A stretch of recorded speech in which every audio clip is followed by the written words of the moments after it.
Yo les amis, c'est Kazin, j'espère que vous allez bien. Et oui, ça y est, l'année 2023 est en train de se terminer. Et c'est l'occasion pour moi de faire le bilan de cette année comparativement à l'année dernière.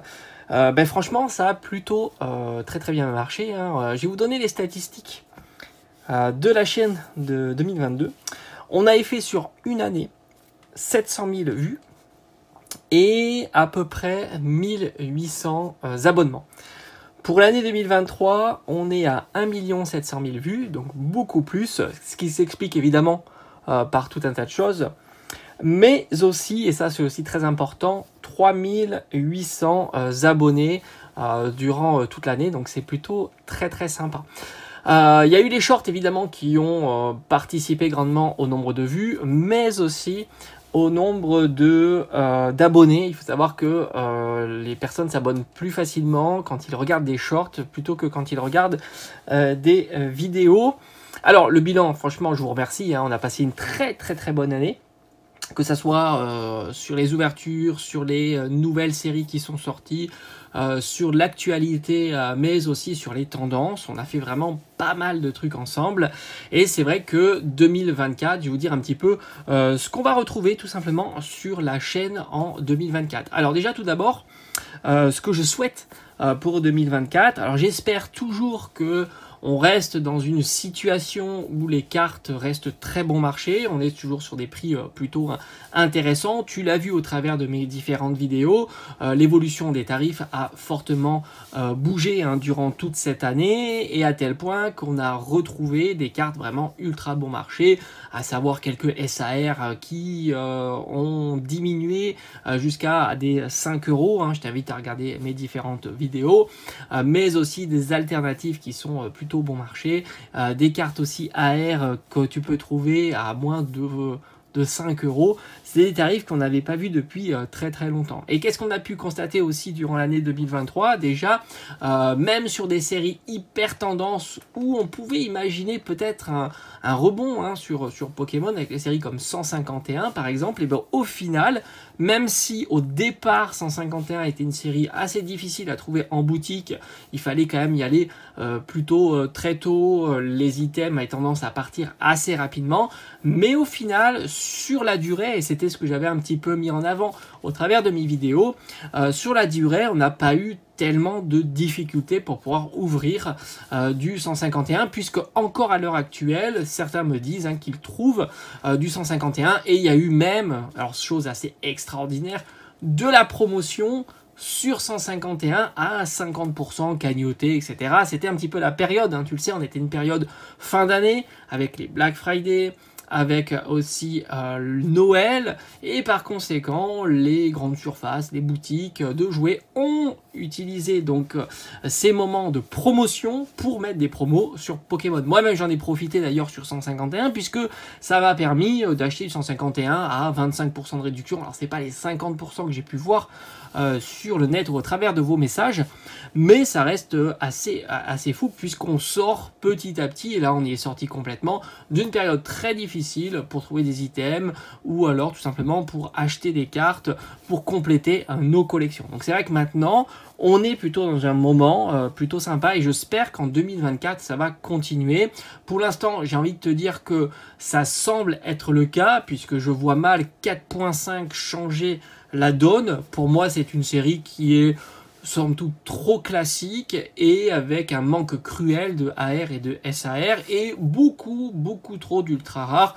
Du coup la branche full set est quand même très compliquée, et par conséquent il sera plus judicieux plutôt d'aller mélanger ouverture et achat de cartes, tout simplement. Surtout qu'à mon avis les cartes risqueront d'être plutôt bon marché, principalement les full art et les petites shiny. Alors évidemment les SAR, ça sera comme d'habitude, il faudra suivre ça tranquillement. Les SAR seront certainement un petit peu chers au début, voire même beaucoup trop chers au début, et puis le temps fait que certainement les prix vont diminuer, ce qu'on a l'habitude de voir. Rappelle-toi encore une fois, on est sur l'année 2023, Donc début d'Écarlate et Violet, rappelle-toi le Miredon, Corédon alternatif ou Mimosa à plus de 100 €, et certains disaient même qu'à 80 € c'était une très bonne affaire, et puis au final il n'a fait que diminuer, et là on est péniblement autour de 30 à 40 €, et qui sait, peut-être que l'année prochaine la carte sera encore plus basse, on ne sait pas. Après évidemment, c'est comme je te l'ai souvent dit, c'est à toi de te poser la question de savoir, est-ce que pour agrémenter ta collection, est-ce que pour toi ça te semble un bon prix 30 €? Rappelle-toi combien elle était, combien elle est maintenant, et à peu près les autres cartes, à quel prix elles peuvent s'échanger, ce qui va te donner un petit peu une réponse. Maintenant, ce ne serait pas surprenant de voir encore une fois les cartes, certaines extensions, certains blocs diminuer aussi, tout simplement. C'est la période qui veut ça. Sans compter qu'on va attaquer l'année 2021 par une période de solde. Et ça, c'est très très sympa. Tout ce qui est du mal à être vendu, et j'ai en tête Faille Paradox, même si c'est une série récente, franchement ça marche pas très très bien. Je t'en ai fait une vidéo complète sur Faille Paradox où tu peux trouver des tripacks à 12 €, tu peux trouver des displays à 150 €, peut-être même 140 €, tu peux même trouver des ETB à 45 €, donc tu t'aperçois que les prix sont déjà plutôt engageants sur cette série-là.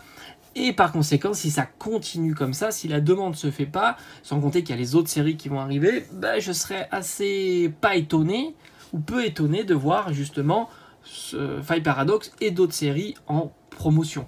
Tu as vu aussi l'apparition de Pokémon dans des boutiques où on n'avait plus l'habitude de voir Pokémon, comme Stockomanie, qui a tendance à discounter un petit peu tout un tas d'articles. Et Pokémon fait partie maintenant de son catalogue. Et ce qu'on a vu avant Noël, c'est que Épée Bouclier était assez vite parti, du moins par chez moi.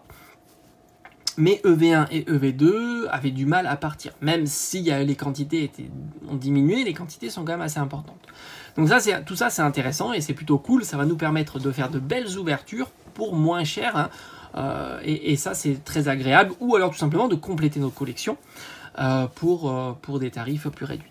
Moi, en tous les cas, pour l'année 2024, on va continuer évidemment à suivre les tendances ensemble. Si une série commence à monter, si une série continue à diminuer, si une série est plutôt stable, si les items scellés sont toujours bon marché, pas bon marché, est-ce qu'il est intéressant de faire des ouvertures, des choses comme ça, on va continuer ça, on va suivre l'actualité évidemment Pokémon. On va refaire aussi des ouvertures. D'ailleurs, je t'ai proposé 3 ouvertures sur la chaîne il y a quelques jours. On a fait une première ouverture pour le 24, pour fêter Noël ensemble, 24 ou 25, je sais plus, non, le 25 je crois. Pour fêter ensemble justement Noël avec ce magnifique, franchement, que je trouve très très beau coffret Dracofeu, rappelle-toi, Terra cristallisée avec le cadre. Franchement, je le trouve très très très sympa. Il est très joli, la carte promo est très sympa. On a fait aussi une petite ouverture de tripack 151, c'était assez cool. D'ailleurs, vous étiez assez nombreux à l'avoir regardé, donc ça c'est plutôt chouette. Et puis on a fait très récemment une ouverture d'un coffret Elector 151, donc 4 boosters cette fois-ci aussi. Avec des tirages qui n'ont pas été exceptionnels, mais c'est le jeu. C'est un petit peu ça le problème de l'époque, du moment où on est, c'est que les cartes sont plutôt... Alors hors 151, c'est un petit peu particulier 151, mais on ne sait pas comment ça va évoluer dans un mois, 2 mois, 6 mois.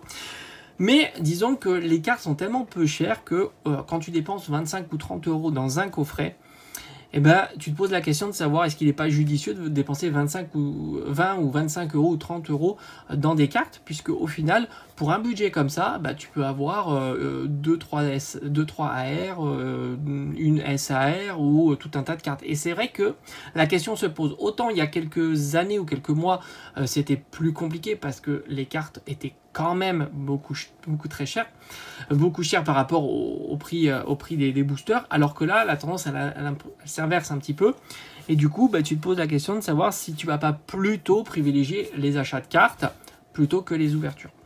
Et ça c'est... Alors évidemment il y a un plaisir d'ouvrir des boosters, je suis assez d'accord, il y a toujours le petit frisson de mettre la main sur une belle pépite, j'étais assez gâté sur 151, mais sur des séries c'est catastrophique, il y a des séries où j'ai eu absolument rien et j'ai ouvert quand même pas mal de boosters, et c'est assez frustrant aussi d'ouvrir des boosters, de mettre un certain budget, parce que Pokémon ça reste cher, quand tu mets 5 ou 6 € dans un booster et au final tu n'as pas une carte qui complète ta collection, ou tu as une petite carte X qui vaut 1 ou 2 € et qui t'intéresse même pas, c'est assez compliqué. Autant maintenant cibler un petit peu l'ouverture, mais surtout aussi l'achat de cartes.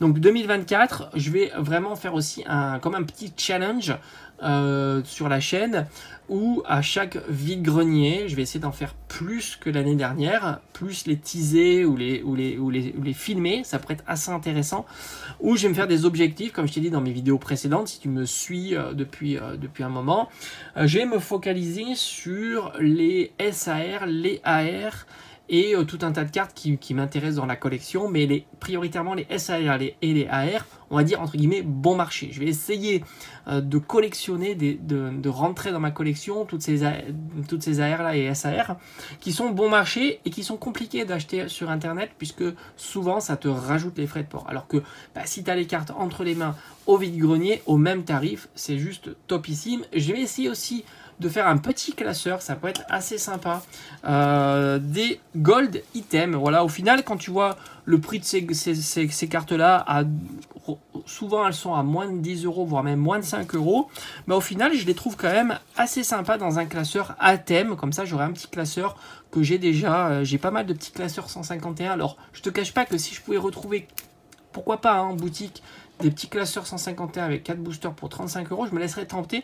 C'est des classeurs qui se rangent très très bien, qui sont plutôt de qualité, hein. Moi je trouve que ça va, ça nous change des classeurs horribles qu'ils ont pu fournir avec le booster individuel, que je trouve assez catastrophique sur le long terme. Ils ont tendance à se casser tout seuls, un petit peu comme rappelle-toi le classeur lance-rien, parce que j'en ai pas un sous la main pour te montrer mes dires. Voilà, le classeur lance-rien comme ça, au final, c'est pas de la top qualité, hein. Ça a tendance à s'abîmer ici et ici. Je te l'avais souvent montré, quand tu le manipules souvent, il a tendance à mal vieillir en tous les cas. Donc ça c'est... Alors que le classeur 151, j'ai l'impression que c'est quand même plus sympa.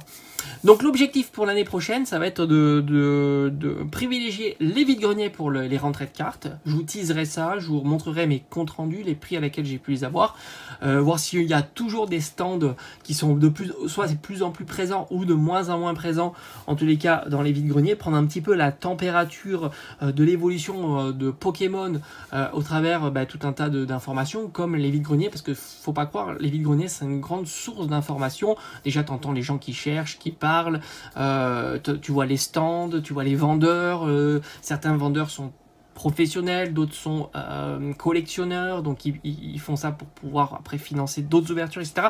Comment Evolution Apaldea va rentrer dans cette mécanique de vide-grenier, donc ça c'est intéressant et on va le suivre sur la chaîne. Compléter ma collection, ça c'est vraiment... Alors moi ce qui est en ce moment que j'aimerais vraiment compléter, c'est AR et SAR que j'adore, toutes les formes un peu TG, GG, hein, je t'en ai déjà parlé. En plus souvent elles sont pas très très chères, donc ça c'est top, ça rentre dans mon budget. Tu le sais, moi j'alloue un tout petit budget pour les cartes Pokémon, je mets rarement des gros budgets, et si je les mets c'est exceptionnel, et c'est sur des cartes que je trouve vraiment très très belles et anciennes. Sur des cartes récentes, j'achèterai pas un Dracofeu alternatif à 200 €, ça c'est hors de question, mais vraiment hors de question. Donc je vais privilégier les formats de cartes qui sont vraiment ultra bon marché, et les AR et SAR sont dans mon budget. Et je rajoute aussi les Prime, parce que là aussi pour moi les cartes sont très très belles, et elles sont vraiment pour moi, hein, encore une fois, à petit budget. Tu peux avoir des Prime à 5, 10, 15 € en état excellent, et franchement une ultra de cet âge là, ça fait quand même figure d'exception. T'en as pas beaucoup, comme un petit peu du XY avec les full art. Tu as de très très belles full art qui sont encore, que je trouve moi dans mon budget tout simplement. Donc ça je vais prioriser sur les vides-greniers, et je vais essayer de faire des conventions. Alors en tant que, évidemment je serai pas invité, hein, tu le sais bien, en tant que visiteur, et pour aussi mettre la main sur certaines cartes. Là aussi tu peux faire de très très bonnes affaires, encore une fois sur des cartes qui sont pas souvent très populaires. Les personnes qui cherchent des cartes sont souvent attirées par les blocs, le bloc Wizard, set de base, enfin bloc X, etc. et délaissent tout un tas de cartes. Donc du coup toi tu peux faire de bonnes affaires, et ça c'est top. Et puis l'objectif pour la chaîne, on va augmenter la quantité de vues, on va essayer de faire plus, dépasser les 2 millions, ça serait bien de vues. Et j'aimerais bien, alors tu le sais, pour fêter les... attends, je vais te sortir le coffret, reste bien sur la chaîne. Voilà, pour fêter les 10 000 abonnés, je te l'ai promis depuis longue date d'ailleurs, on va s'ouvrir ce magnifique coffret. Il faut savoir que ce coffret là, je l'avais acheté à l'époque quand il est sorti en 2019, donc c'est la série Destinée Occulte. Je l'avais acheté en 5 exemplaires, hein, je vous l'ai tout montré, il y avait même une promotion, tu sais, il y avait un cagnotage sur cet item-là, donc c'était juste génial, je crois que c'était 50 ou 55 € le coffret. Et je les ai tous gardés, comme je t'ai dit, moi je ne vends pas d'items Pokémon, c'est vraiment pour ma collection, que ça soit en scellé, pour garder en scellé, ou alors en ouverture. Et je vous avais promis donc cette ouverture-là, ce qui me fait que j'en ai ouvert un évidemment sur la chaîne quand c'est sorti, hein, ça c'était obligatoire. D'ailleurs j'ai toujours la carte, celle-ci, la Rayquaza, que j'ai sous boîtier. Est-ce que je peux te la montrer ou pas? Est-ce que ça t'intéresse ou pas? Je suis pas certain que ça t'intéresse, mais je la trouve tellement jolie cette carte-là. C'est une carte qui est vraiment très très sympa. Tu as la version, alors je sais plus si c'est Ultra Prisme ou quoi, enfin dans tous les cas tu as la version Rainbow, mais je trouve qu'elle est mieux réussie la version Shiny. Donc ça j'avais fait une ouverture hein, qui m'a permis de récupérer les cartes promo. Ça c'était cool. Et du coup j'avais gardé précieusement hein, mes petits coffrets. J'en ai toujours donc 3 qui vont rester. Là aussi, t'inquiète pas, les 3 sont pas à vocation de rester en scellé. Ça veut dire que là aussi, donc on va fêter les 10 000 abonnés pour quand ça arrivera. On n'est pas loin, hein, je te dis, on est vraiment pas loin. Grosso modo, en moyenne, on est à peu près à 10-15 abonnés par jour. Voilà, grosso modo, c'est à peu près la moyenne que l'on fait. Alors ça, évidemment, ça pourrait s'arrêter du jour au lendemain, hein, ça c'est clair, hein, c'est comme ça, YouTube. Hein. Mais grosso modo, on fait 10-15 abonnés. On est dans les 9000, voilà, on s'approche des 10 000 abonnés, il n'y a pas de souci. Donc ça sera pour fêter ensemble. Et autant te dire que j'ai hâte, hein, parce que redécouvrir avec vous Destiné Occulte, ça c'est top. Destiné Occulte reste encore des boosters que, on va dire, ça pourrait être intéressant pour aller chercher des petites sympathiques dans cette série-là. Je crois qu'un booster doit valoir 15-20 €. Franchement, j'ai pas été voir là, parce que tout ça peut changer très très vite. Ça peut monter comme descendre, hein. On n'en sait rien. Hein. Dis-toi que c'est pas, y a pas un mécanisme qui pousse tout à monter. Hein. Ça, c'est évident. Hein. Si un jour les gens ne veulent plus voir Pokémon, il y a plus cette demande, dis-toi que ça montera plus, hein, tout simplement. Et du coup, ça peut même diminuer. Mais j'ai envie de te dire, Destiné Occulte étant tellement sympa, les cartes sont tellement belles, il y a beaucoup de shiny très intéressantes, je me dis à ouvrir, ça reste un budget raisonnable pour de l'ouverture et intéressant à ouvrir. Donc là, on va se faire cette petite ouverture. Solgaleo, Lunala, incroyable carte gold. Rayquaza, évidemment, c'est top. J'irai peut-être rechercher dans ma collection le Rayquaza qui a l'air d'être le moins abîmé, parce que c'est quand même plus sympa d'avoir une carte en super bêta. Et puis on aura donc 2, 4, 6 et un 7. Donc si je dis pas de bêtises, 7 boosters à ouvrir. Et puis je pense qu'on complétera cette ouverture, parce que pour les 10 000 abonnés, c'est chouette hein, d'ouvrir un coffret Rayquaza Destiné Occulte. Franchement, c'est top. Hein. C'est un beau coffret quand même. C'est une belle pièce de 2019. Mais ça ne sera pas suffisant, il faudra qu'on complétera avec quelques boosters, pourquoi pas du 151, pourquoi pas du Destiné à Paldea, tiens, pourquoi pas. On verra un petit peu temporellement où on en est, et ça serait cool de agrémenter avec 1 ou 2 boosters. Après c'est pareil, on se fixe un objectif pour la chaîne. J'aimerais bien qu'en fin d'année 2024, qu'on soit cette fois-ci, là on est sur on va dire un pattern de 4000 abonnés par an. Est-ce qu'on pourrait pas faire mieux et s'approcher des 10 000 abonnés en une année, doubler un petit peu la quantité d'abonnés, ça sera assez chouette, et de fêter donc les 20 000 abonnés. Donc ça serait cool pour l'année prochaine, on se prend rendez-vous l'année prochaine, et de fêter les 10 000 abonnés. Et là encore une fois, on se fera une belle ouverture. Je t'ai dit que moi les ETB, j'aimerais ne plus en avoir dans ma collection en CD, parce que ça prend de la place, etc. Et là, cette fois-ci, on prend rendez-vous déjà, on s'ouvrira un coffret Rayquaza. Donc il m'en restera plus que 2 dans la collection. Et une ETB Zénith Suprême. Ça peut être du très sympa. Alors où on en sera sur Zénith Suprême, franchement j'en sais rien. Tu sais que Zénith Suprême, il revient hein, régulièrement. Enfin franchement c'est pas pour nous déplaire, moi je trouve ça génial. Du coup les cartes ont tendance un petit peu à diminuer. Là aussi c'est plutôt sympa.